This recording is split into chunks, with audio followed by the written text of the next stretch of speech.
नमस्कार। आज मैं आपको बताऊंगी रोज थ्योरम। ये जो थ्योरम है ये बहुत ही इम्पोर्टेंट रिजल्ट है जब हम पढ़ते हैं बीएससी सेकेंड ईयर में। सो उसका भी एक सेकेंड पेपर का सेकेंड यूनिट का टॉपिक है। साथ ही साथ बीएससी फोर्थ सेमेस्टर के लिए भी बहुत ही इम्पोर्टेंट टॉपिक है रोज थ्योरम, जिसका यूज करके हम काफी क्वेश्चंस को सॉल्व करते हैं। जब हम कंपटीशन में बैठते हैं तो उसमें भी आपको रोज थ्योरम का यूज करके आप काफी प्रॉब्लम सॉल्व कर सकते हैं। सो इसका स्टेटमेंट आपको पता होना चाहिए।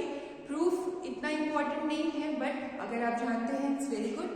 लेकिन अगर आपको स्टेटमेंट पता है तो आप उस स्टेटमेंट को अप्लाई करके काफी कॉम्पिटिशन के प्रॉब्लम्स को सॉल्व कर सकते हैं। और जनरली रोज थ्योरम की स्टेटमेंट से रिलेटेड काफी मल्टीपल चॉइस क्वेश्चंस भी एग्जाम्स में आते हैं।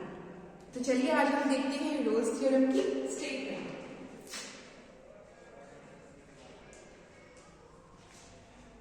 सो this is a Rolle's theorem. Rolle's theorem में हमें एक ही फंक्शन लेना है, वो भी x का। Okay, so let f(x) be a function of x। Only one variable function है, ठीक है, वन वेरिएबल फंक्शन है ये f(x) such that कि it satisfies three conditions। इस तरह से है कि वो तीन कंडीशंस को सेटिस्फाई करना चाहिए।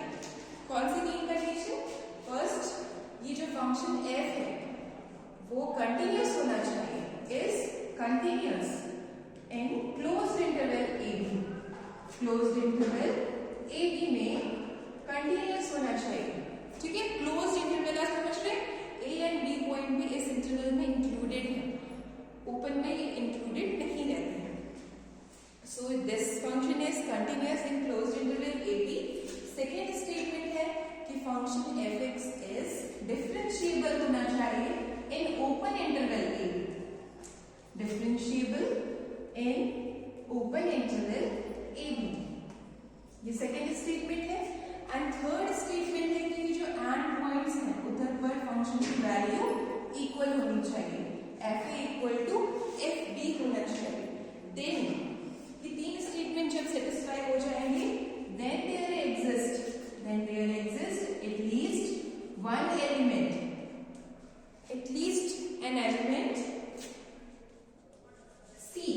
एक एलिमेंट हमें c मिलेगा, वो किसमें होगा?